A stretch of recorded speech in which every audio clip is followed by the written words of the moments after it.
Blog Talk Radio. Welcome to Life Transformation Radio. This show is all about life transformations and our journey from where we were to why we are doing what we are doing today. We will discuss the hiccups, the roller coasters, and the blood, sweat, and tears that has been poured out while discovering our purpose. It is all about our transformations. Here is your host, Sean Douglas. Welcome to Life Transformation Radio. I'm here with Sven Skarie. What's up, buddy? Hey, how are you, sir? I'm doing well. I'm so happy that you're here, man. So today we're going to march to 1,000,000 with Sven Skarie. Sven was born in Tok, Alaska, and spent 16 years in the wilderness. He was raised by an entrepreneur and a school teacher. He's been in the customer service industry since he took his busboy in restaurants. Sven was formerly trained in the film world to love and cherish the visual medium. He has since found his calling in residential real estate sales and has been working with his stepdad in building a small real estate sales team at Long & Foster Real Estate. Together, they help 50 families a year buy, sell, or invest. Sven's passion is personal development and self-growth, and has been his focus since he graduated high school in 2001. Sven has been instrumental in the M1 March to 1,000,000 Mastermind Group.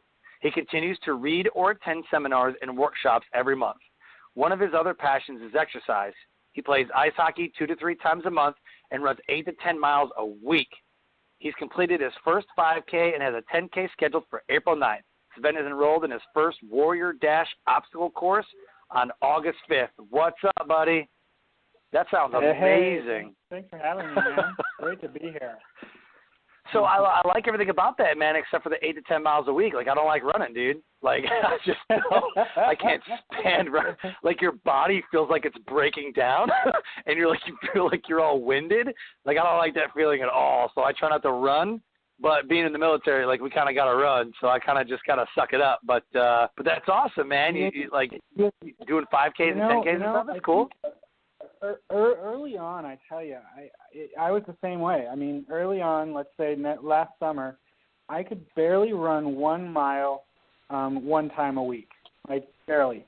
And I would probably walk 3/4 of it, to be honest, you know. And I live in a neighborhood that has these different, like, blocks that just expand the distance. And so what I tried to do is the second week I would go 1.25 miles.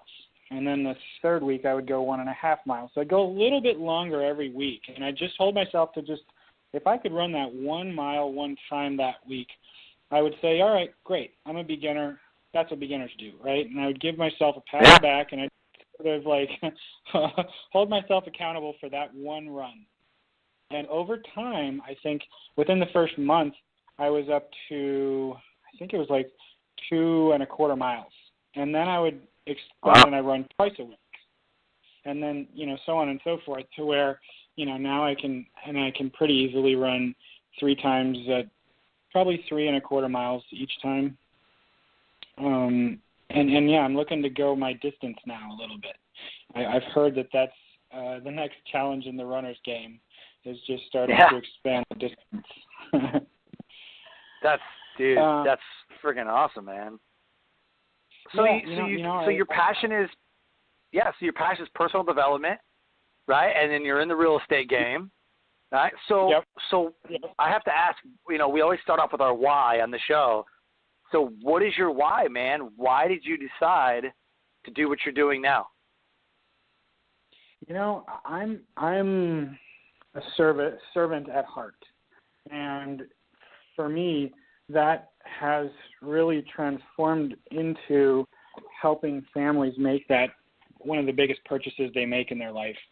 You know, helping them make a wise move, purchase in a good area, purchase in an asset that will, over the next 10 to 25 years, grow into sort of their largest nest egg.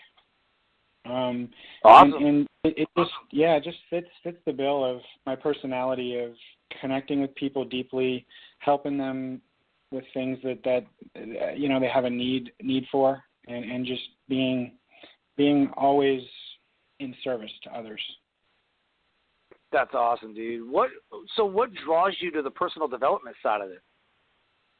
Well, I think that being raised by an entrepreneur. My dad started the town's only bakery back in Tok, Alaska, where I grew up, and so I think he helped lead me down that road. I think one of the earliest memories he had the Tony Robbins, I believe, Personal Power tape set way back when. And I would put those on, and we would, on our road trips, we'd be listening to the personal power stuff, and it sort of is always defined my journey. I think that there's this Wall Street Journal copyright letter, and it sort of paints a picture. Two guys graduating from the same college, the same time, grew up in the same town, went to the same high school, whatever. Why does, 25 years later, one guy run the company and the other guy still is just, manager of a department? And what's that difference, And for me, I've always been fascinated by that difference. What is the difference between good and great? What is the difference between, running your life and running a company, or running, something bigger, and I've always been fascinated by studying those things, both internal, external, that really apply to that. So that's awesome. Probably what because me. there is that line. Yeah. There absolutely is that line. How do you get over the edge? How do you get over the hump? How do you break through the ceiling? I mean, there's so many, verbiages that we could use. How do you get over the hill? And there really is a line between, that place where you're at, and how do I get to that next level? How do I get over the edge? And what I've learned, just being in M1, what sets yourself apart is literally taking action. You know what I mean? You can consume all day, but if you're not taking the knowledge that you consume and applying it and utilizing it, then you're always going to be where you're at. You're never going to get to the next level because you're not taking the steps necessary to get to the level. That's what I learned in M1. Sure, so. Absolutely. The implementation, exactly, right? Having a clearly defined set of, the framework that you're going to live your life by, right? Having everything clearly in front of you as to what you're going after is great, but it is that action. It's that implementation. It's that. So you show up, you hear something new, you have a good conversation, but how do you apply that? And the implementation, the having a plan to implement, and course correct every week, trying to figure out what did you do well, what did you do that wasn't so good, and then what can you do next week in the face of that same situation to overcome it to a greater degree. Yeah, absolutely, man. I literally have a plan that I use every week, and it never changes. The things I do might change, but the plan never changes. What am I doing today? So I set a yearly goal, and I set each month has a goal, and then I break it down into weekly and then daily goals. So what am I doing today to bring myself closer to my main goal? What am I doing today? I've already broken it down, right? What am I doing tomorrow? Mm-hmm. What am I doing the next day? What am I doing the next day? And so you take that weekly goal that you have and you chop it up into different days. Okay, on Monday I'm doing this. Tuesday I'm doing this. Wednesday, if I want to get booked to speak, as a speaker, I got to get booked to speak. So if I want to do that, then I got to contact 2 to 3 events every single day. That's my, every single day, that's what I do every single day. I have to do this. You know what I mean? It could be real estate. I got to contact, 2 to 3 people to get leads. I got to contact, 5 to 10 people, for, whatever. And so, you set yourself daily goals, right? And you're like, boom, check, got it. Okay, now my weekly goal is to contact 20 people. I'm going to split that up into, Monday through Saturday, because Saturday is your weekly check-in. You have to set a weekly check-in. Sure. So I set Saturday as my weekly check-in to ensure, did I hit all of my benchmarks that I wanted to hit throughout the week? And if I did, what can I do extra to push me over the edge? If I accomplished everything Monday through Friday, what can I do on Saturday to just push me right over the edge? And then on Sunday, man, I hang out with the family, I rest, I go to church, and then Monday I'm back at it. So that's kind of what I do. Yeah, and it's very similar in the real estate game too. Yeah, I think that the biggest metrics in real estate are just how many new people did you meet, how many authentic conversations did you have, because the conversations lead to meetings, which lead to deals. So having those authentic conversations with new people in your world are the essential trackable thing that transforms businesses. Yeah, absolutely, man, absolutely. And building relationships. Yep, definitely building relationships. There is a metric, I don't know the actual stats, but, depending on, let's say you have 300 people in your know, like, and trust database, well, that'll turn into a certain number of deals every year, just for having it. And obviously working it properly. Yeah, absolutely. Yeah. So, hey, Life Transformation Radio listeners, this is Marching to a Million with Sven. You can call in and ask Sven or I a question. The number is 657-383-1109. Again, that number is 657-383-1109. So, dude, I want to know who you were before you got into real estate, before you got into personal development. Like take me back, dude. Like, who were you before you got to this point? All right. So when I graduated high school, let's start there. Okay. I was at the time sort of in a rocky space. I had at that point decided that I was going to go to college, but it was mainly because that was the path that was sort of set out for me. I didn't know if I wanted to do college, and I had at that point been introduced to a concept called network marketing, and so I was sort of trying to figure out if that version of sort of sales/business was something that I could do or I could get involved in. And at the time, I thought it was, and so I joined a company. I forget what the name of it was. It sold home water purification kits or something like that, and also vitamins and minerals, because all these network marketing companies have to have supplements. But it became, at that time, it became something that everyone made making money sound easy, right? You just tell a lot of people, and you sign up some people, and you make some money. And so at that point, that was the only reason I wanted to do the network marketing, is because people said that you could buy your freedom back.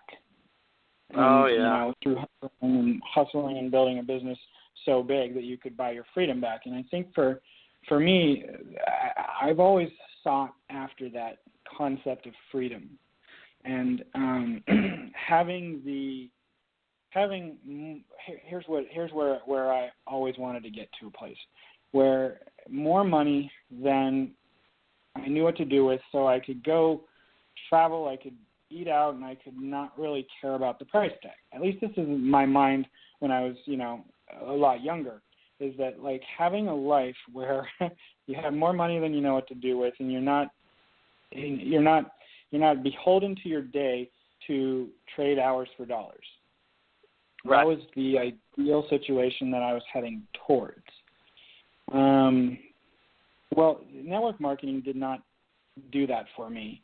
It just was like more of a turn everyone you know into a business colleague or a business transaction, and that was a real killer for me, because I didn't want to look at everybody I met as a potential either client or customer or colleague. And so I pretty quickly let go of that. I pretty quickly stopped hustling that. Oh, and the second thing is I didn't really care about the products I was trying to sell. And so for me, I learned that you can't sell something you don't really believe in. That's another thing. That was just so difficult. So anyway, I went to college for one semester and then I dropped out. And I was like, all right, college just didn't work for me. And so I started going down my own path. And at the time I was working in restaurants. And I'd always been somewhat interested in the film world, in the visual medium, storytelling, writing. And I'd gotten a call from a university in Florida called Full Sail University out of Orlando. I'm familiar with it. Yep. Yeah. It's in Winter Park. Yep, Winter Park, Florida. Yeah, absolutely. They're a trade school, right? They basically teach you one track. They don't make you do history or languages or science or anything. And so you're still sort of, learning your one track. And that worked for me. So I enrolled in their film program. At the time, it was just an associate's program. Now they've even got masters of film programs. Mm-hmm.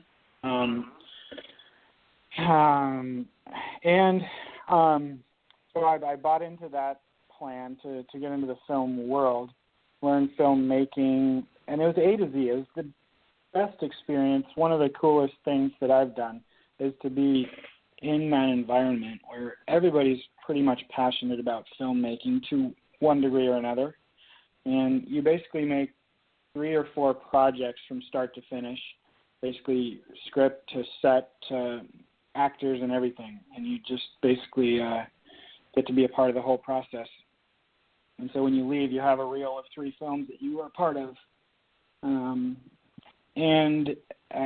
After that, we were looking for our next step, and one of my friends actually introduced me to the guy I now currently work with, who's my business partner in real estate, and also my stepdad. And he had a bunch of real estate properties and had some need for some help, and so we decided to come up to Maryland to help him out after college. And that was in 2006-ish, 5-ish, 6-ish. Okay.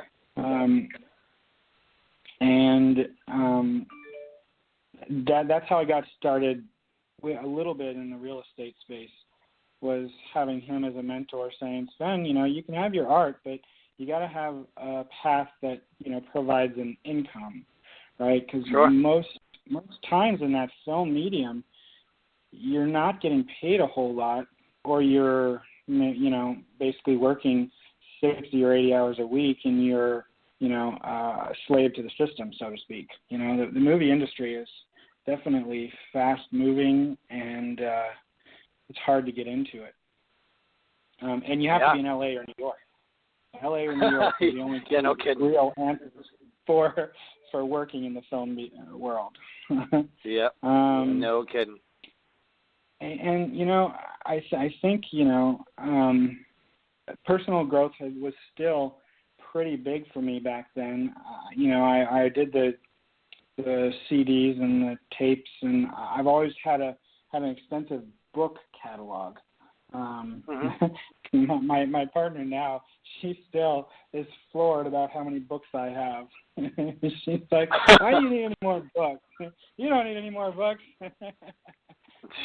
Yeah, you always use more books. You always use more knowledge.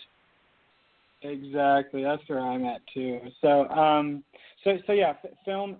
After film school, I actually jumped on a cruise ship for a year. I got to sail the world working in the TV station of the cruise ship. Cool.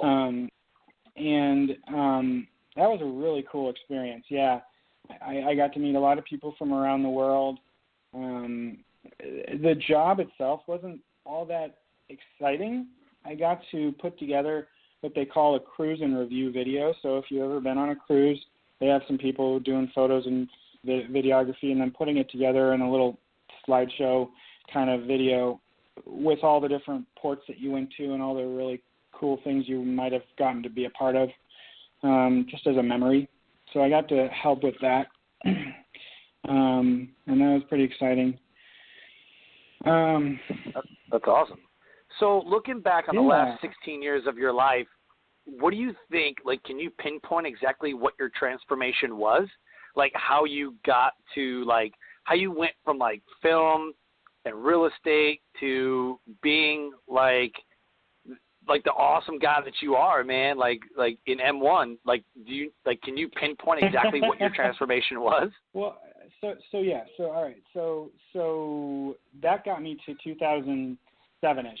And then 2007 and 2008, that's when the real estate market crashed. And so I moved to Austin, Texas for 2 years. And then in 2011, Chuck calls me up and says, all right, let's get to work. You know, the market's back. You know, let's get to work. I need you as my partner. So he basically opened that door. And I had to – so I was going from Apple Retail and Maggiano's serving at a restaurant, working probably close to 60 to 70 hours a week, doing those 2 gigs. You know, basically making almost $30,000 a year. You know, 35 probably. Jeez. So I was working a lot for not very much. I was spinning my wheels, it felt like. And so working with him was an opportunity to build a solid foundation, which is something I had, I guess, grown into. I tell myself that I lived a life of experiences, you know, a life of wandering and just getting to try a whole lot of cool things and travel and do some really cool stuff. And then I think, you know, I just really desired more out of life, and that really comes down to how committed you are. And so for me, coming back here in 2011 was to basically show my commitment to having that solid foundation, because at that point, so Emily and I have been together almost 8 years now, 8 years. And in 2011, we were going on 2.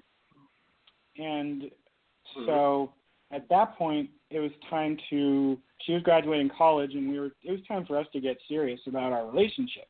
And in order to do that, I felt like I needed to bring a certain character trait to the relationship. And that was, you know, about showing up for real in life and you know, making sure that she knew I was committed to myself and our future, our, you know, greater future. And so one of the things I did when I moved back here was get involved in a men's group for transformation of masculinity. It's an organization called Mankind Project. Okay. It's a really cool international organization for men, and it helps men develop that part of us that is not modeled correctly, and again, quote unquote correctly. And, you know, we don't have male role models to elaborate on pain or sadness or trauma or, you know, any of these sort of mechanisms that we go through in our daily life. And so I joined that organization, and I did some good work, inner work with them that really, I think, helped catapult me into the space where I was ready for the bigger life to show up. You know, some healing work with my real dad, and, you know, the relationship that we had, I thought was pretty healed, pretty decent, but through the work with them, the Mankind Project, I realized there's still some wounds, some pretty deep wounds that I needed to work on. Yep, I hear you there. So for me, the Mankind Project was probably one of the bigger catalysts. The second to that was probably when I was driving down the road on my way to a job, whatever that was at the time. I believe I was selling Comcast memberships at Best Buy. So that was in 2008, I believe, something like that. I was driving down the road, and it sort of dawned on me. It hit me. And I believe the thing that came to me was, you know, Sven, your dad and your mom have great qualities, traits, and they both instilled them into you. So you are who you are today because of your parents' individual traits. Neither good nor bad. They are what they are, and you are who you are, and you get to develop them yourself on your journey. And I just was like, it sort of hit me, and I just was like overcome with gratitude for the experience that I had had with them up until then, right? I guess what I did is I let go of that part of you that thinks you're still a child, and recognizing that your parents have qualities, have traits, and that it's their job to pass on to you the best of those qualities. And so I was like recognizing for the first time that that's what had happened, and that's what they did, and awesome. I think that was a number 2 moment for me. It was definitely recognizing that place that I was in was a good place. Yeah. So did you say that would be?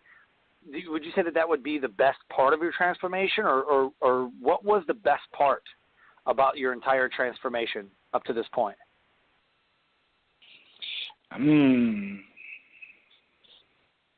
We have some tough questions here. That is, that was a really. Those were 2 of the meaningful moments in my transformation work. Was those 2 probably? Yeah. Fair enough. What was the worst part about your transformation? Probably doing that deep wound work with the MKP organization. I don't know if I want to say it's worse, but it was definitely the hardest to face. Facing the shadow. Probably the lowest moments. Yeah. Yep. Yeah. Yep. And absolutely. I think another one is just that daily stepping out of that comfort zone, right? Recognizing that that's going to be a daily grind, is to get out of the comfort zone, find something that you can challenge yourself on each and every day.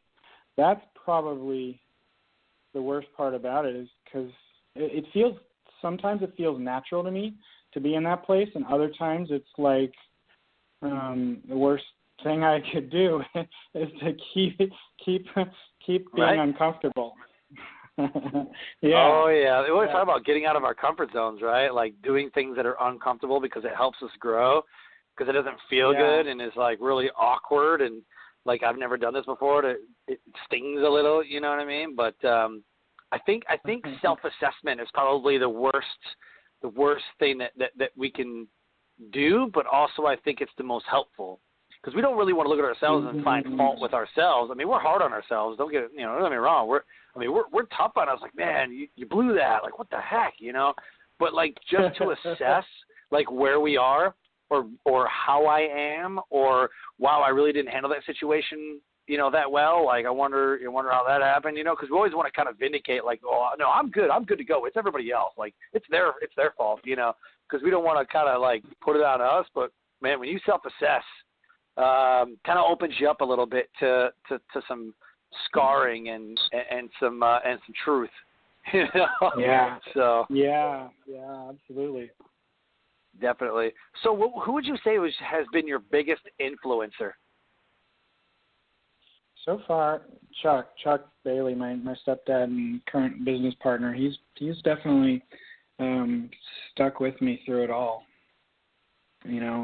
From living a life of, I would call it a life of being scattered, being very scarcity conscious, and learning how to transition into abundance thinking and really just having a bit more grounded approach and being much more calm and collected, I think that, yeah. Who's been your biggest supporter? Probably Emily, my current fiance. she's Awesome. definitely supported me through it all as well. Yeah. Yeah, we definitely have to have those influences in our life that kind of show us and kind of lead by example of where we want to be, Yeah. but also have those supporters that are there to elevate us along the way and kind of pick us up when we fail and walk the journey with us, dust us off and be like, dude, it's gonna be fine, man. Just keep going and kind of just keep cheering us on every time we mess up and just kind of cheer us on. You know what I mean? Yeah, no, absolutely. My mom's been a big supporter as well. Yeah, definitely. I'd say that I think we all have at least maybe 3 big supporters, in our life that get mad at us when we're working late or when we're doing something that what are you doing? Like, I just have to do it, like they don't understand, Yeah. But they're there. They're just biting the bullet, just like everybody, just like we are, and we're just grinding, and they're kind of just grinding with us, But definitely, I think everybody has about 3 supporters, 3 influences, maybe that are there for us, Oh, okay. Definitely. Nice. Do you feel like your transformation is complete though? Oh no, I don't think so. I don't think so at all. I think that. So see, here's an interesting thing. I went to lunch with an 85-year-old aunt, and one of the things that I thought that was so fascinating. She said, "Sven, we don't have one life. We have many chapters of lives." And I'm like, that's a wise statement right there. And it hit me though, that we just have different chapters, right? So I think that, transformation that got you here to this chapter, probably not the transformation that's going to get you to your next chapter, whatever right. that is. And I think that, our phases are all different, individual, unique as we go through our life and we figure out different things that we're seeking and things that are seeking us and ways in which we can apply ourselves new. And the world itself is just transforming into a interesting world whereby we can basically pick and choose how we want to live and show up in any given way. Boom. Many different opportunities. Mic drop. Right. Mic drop. That's one thing I'm learning. There's never going to be an end to this process.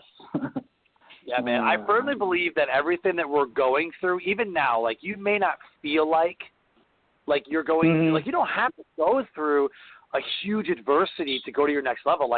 It's just, like Tim Rhodes talks about, it's all about self-mastery. Even Rock talks about it.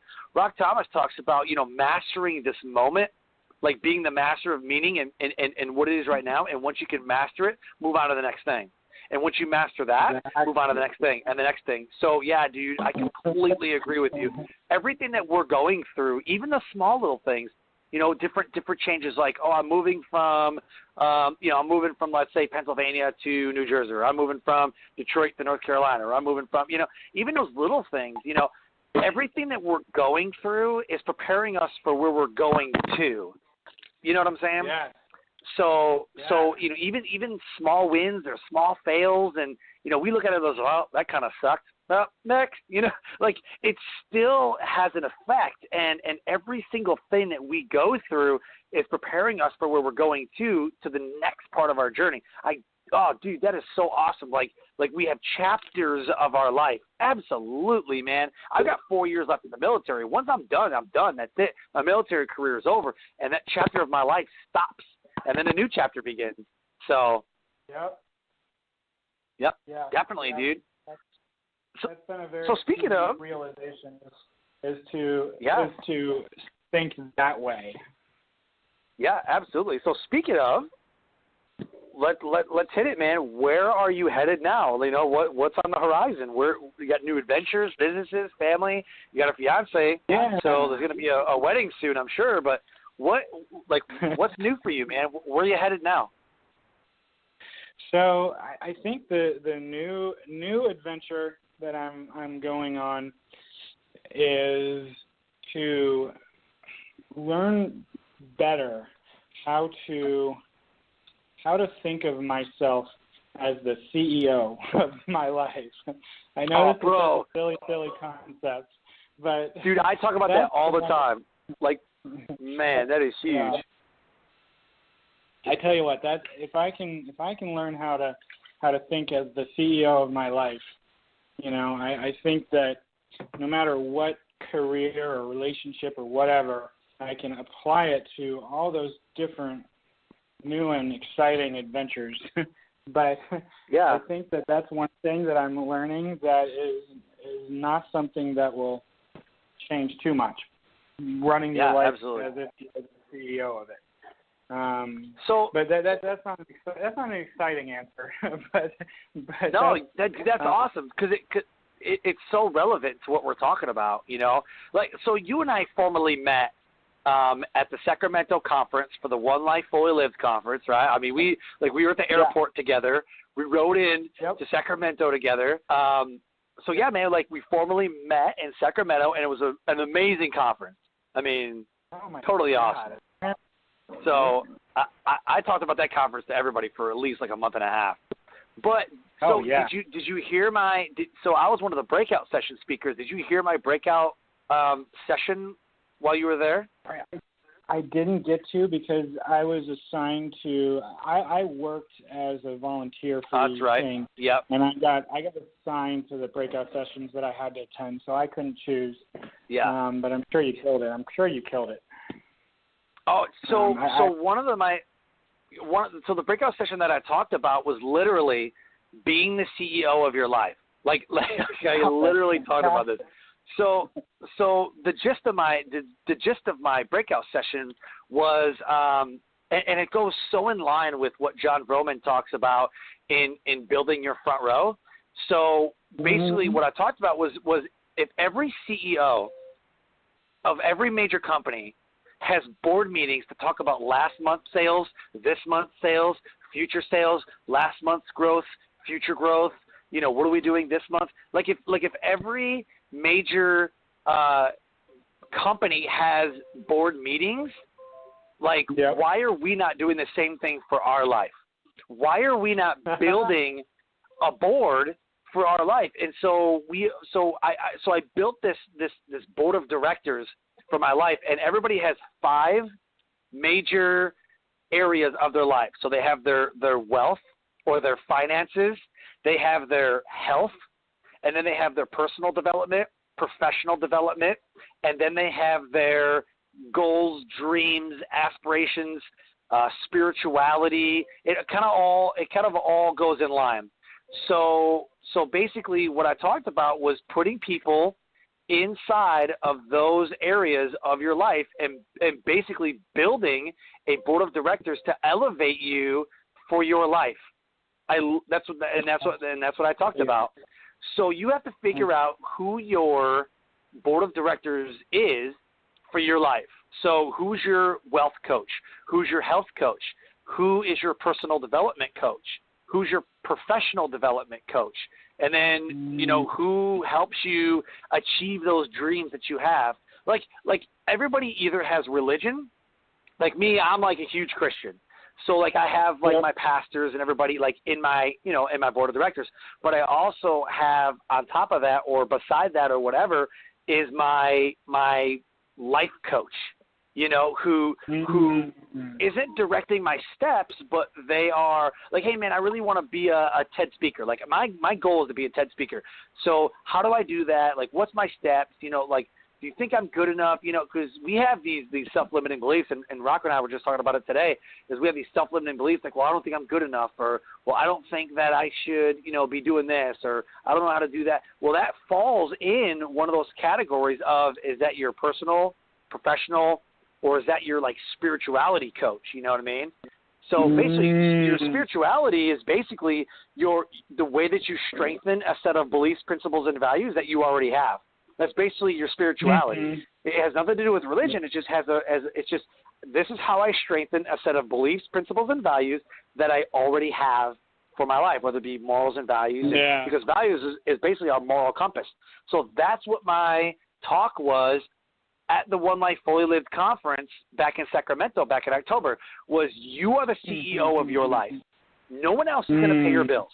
No one else is going to direct your steps. How are you going to design your best life? And here's how you do it, is have value-based goals and build a board of directors for your life. So find people to put into those areas of your life, and when you're struggling in that area, go to them and say, dude, I'm sucking up. Like, I'm sucking at life right now. Like, what do I got to do? You know what I mean?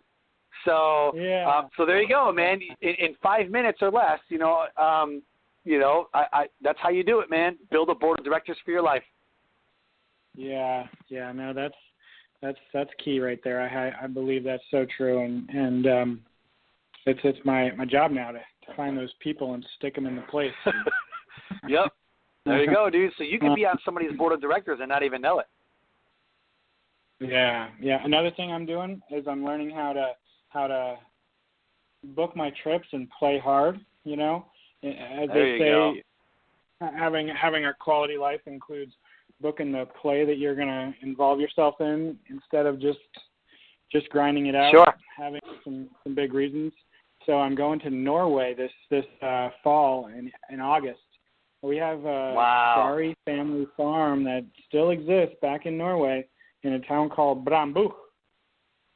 Wow! And so I'm going to get to meet some of the Skaries from generations ago. I don't know if they're called cousins at this point or what, but like when my grandfather as a kid left Norway, I think it was my grandfather. Yeah, so it was my great grandparents that actually left. They left a couple of kids there, and so we still have Skaries from years ago. And, that's awesome. The family farm that I get to visit is the same family farm from generations ago. It's going to be so exciting. It's like one of the things that has been on my to-do list for ages. That is pretty awesome, dude. That is, wow. Yeah, definitely. Dude, let me know how it goes, man. That's pretty awesome. I was in Norway years ago, like 2002, 2003, when I was stationed in England. Beautiful place. Oh, my gosh. Like, so beautiful. Yeah, that's what they say. They say it's just an amazing country. So, quick question for you. Now that we're talking about that, would you go back and change anything about your journey? Would you do anything different? I honestly think about that from time to time. Like, I think about, one of my big things probably was jumping off the cruise ship. I jumped off the cruise ship after a year, and then our economy crashes, which led me to a myriad of adventures. But getting off the cruise ship, I got to meet Emily. And so would I have been better served on the cruise ship or meeting Emily, right? And so I wonder. Honestly, I don't think I would change anything. I really don't. I think that every single thing that I've done up until now has sort of led me to, the wonderful place I'm in right now, and the great set of circumstances that are around me. And from time to time, I also question being in this real estate game.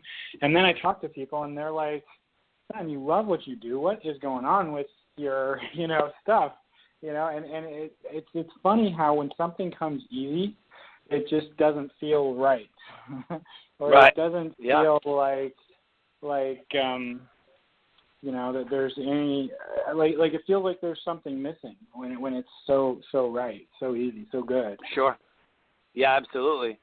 So let's talk about the resources that you use. So give me a resource that you found that with no one's help, what was the best resource that you found during your journey? So Bob Proctor has been one of my go-to teachers for a while. You don't know or do know? I do, yeah. I'm on his email list. Oh, okay. Yeah, so he has a program. He calls it the Born Rich program. Yep. And it's a it's a DVD course. I believe he filmed it in the 80s because he has chalkboards. He has chalkboards that he's using, and you could just tell based on how people are dressed and everything. Oh yeah. But anyway, all right. So Born Rich, it's a workbook DVD sort of course, and it's just all about really, really understanding a deep part of how our emotions and how our psychological and how our physical, how they all blend together to create the experience that we have in life. And I've gone through it probably a dozen times. And, I continue to just hear the gold in some of his trainings. That's awesome. Both on our mental state, but on breaking through those glass ceilings, and on having a more results-centered, focused sort of experience, and all sorts of things and how they come together. But yeah, he's been probably one of the teachers that I look up to. Okay, so on the other side of the coin, who gave you the best resource you used during your journey, and what was it? Did somebody give you a book? Did somebody say, dude, you have to use this? Or did somebody introduce you to M1? Or who gave you the best resource during your journey, and what was the resource? That's oh man. I tell you what, I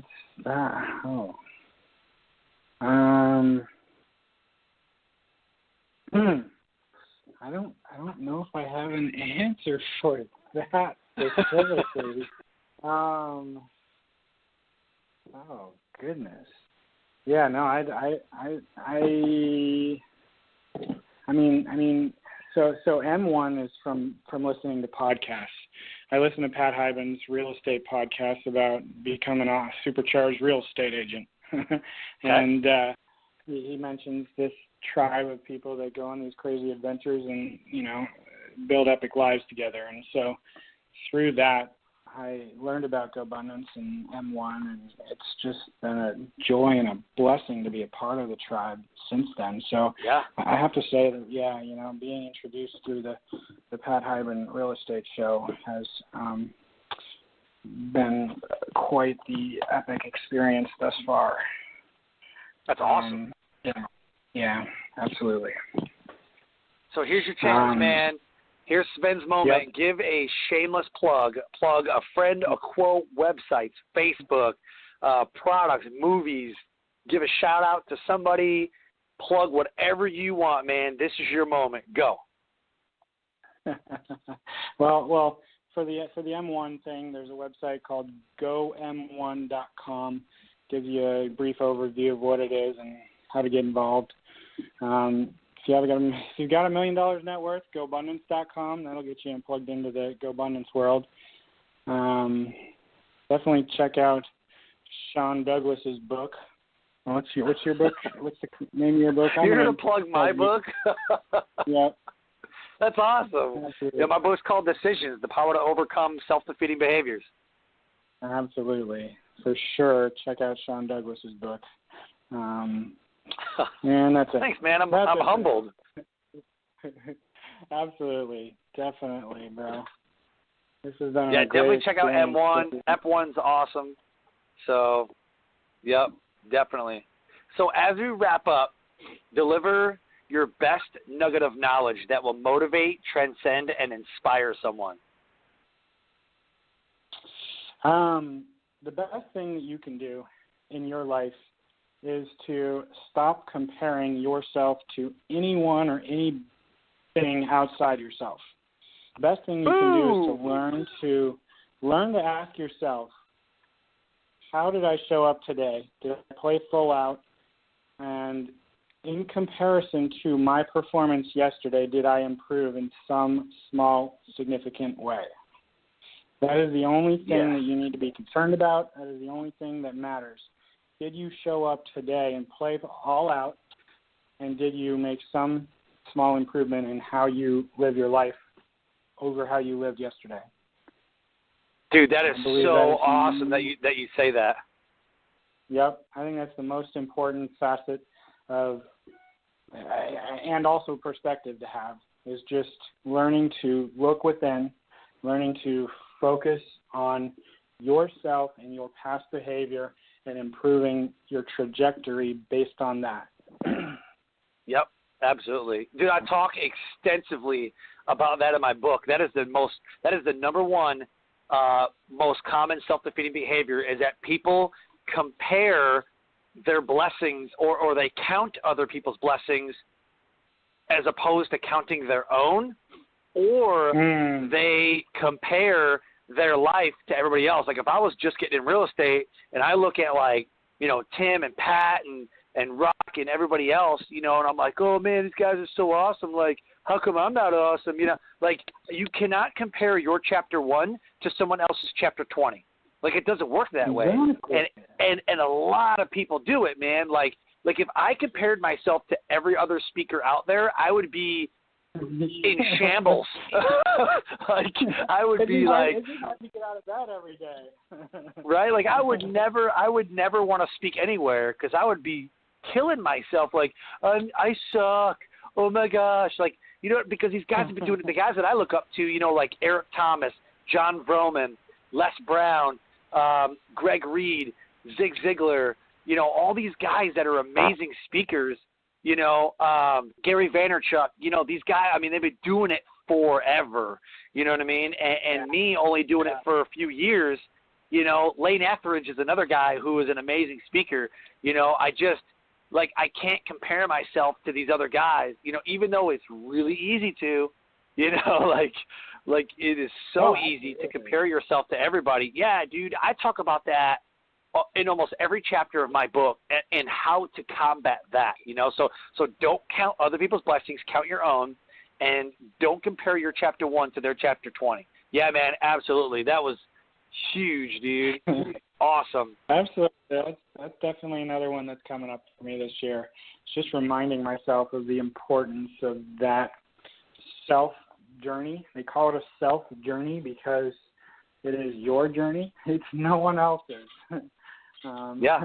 You know. And so, absolutely. So, my other big one is goals are living and breathing mechanisms, right? They there are guiding principles, but they are living and breathing. For me, I thought that somehow the goal of, let's say, earning $100,000 would have some other tangible benefit other than having a number in the bank account, right? Sure. I thought that the goal itself somehow had some other reason for existing other than to help me perform. And so that was another big thing that I learned is goals are just, they're always going to develop. As you develop your business or yourself, your goals will always grow.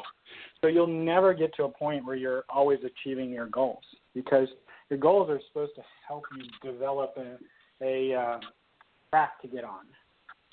And so when you start hitting your goals, you start making new goals. Yeah, dude, I always tell people, I said, goals are just dreams with a deadline. That's all they are. So if your goal doesn't throat punch somebody, if your goal doesn't make someone laugh, it is not high enough. So, I always tell people I have unrealistic goals. Like, think so far out the box, like something that you want so bad that makes other people laugh. Like, dude, you're never going to do that. Be like, you know what? I'm going to do that. And you'll hit success somewhere between your limiting beliefs and somebody else's limiting beliefs. You'll hit the success scale somewhere. You know what I'm saying? So, yeah, dude, goals are just dreams with a deadline. And having values attached to those goals, like if you want to make a lot of money, but the money is like, I value family, and so making money is my way of taking care of family. So when you attach a value to that goal, values are where you want to be in life. Goals are just the accomplishment along the way.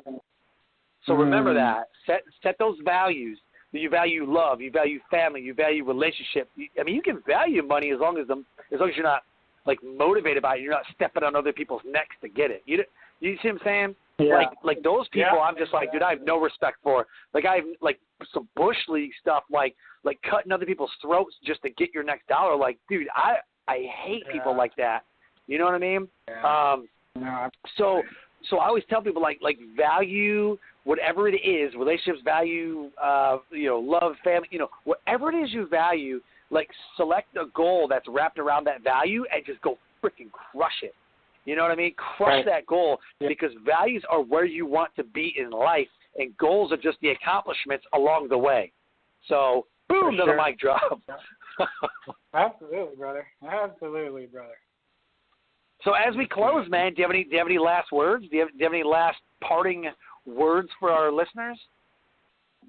I mean, I think if you the listener can remember to be self-directed and continue to only measure your life to how you lived yesterday, and you'll definitely have a more fulfilling experience. That's for sure. Because it comes with gratitude.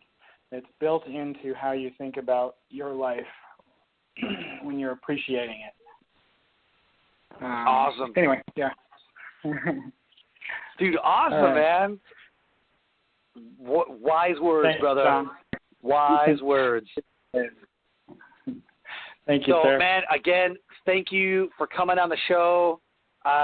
Thank you for your time, and dude, I look forward to marching to 1 million with you, man. Definitely. Absolutely, brother. Absolutely. It's going to be exciting. It is exciting. We're already on that path. Yeah, dude. So, Life Transformation Radio listeners, this has been Marching to 1 Million with my guest, Sven Skarie, on Life Transformation Radio. If you want to know more about him, look him up on Facebook. He's everywhere. If you want to know more about M1, March to 1 Million, you go to www.gom1.com and listen up on Friday, because this coming Friday, because our next guest, Isabella Hunt, author, speaker, transformation coach. It's going to be an amazing episode this Friday. Again, thank you, Sven. And as we say here on Life Transformation Radio, live your brand. Find opportunities to live out your values every day. I call it living your brand. This has been another episode of Life Transformation Radio. Have a good night. Thank you. Bye-bye.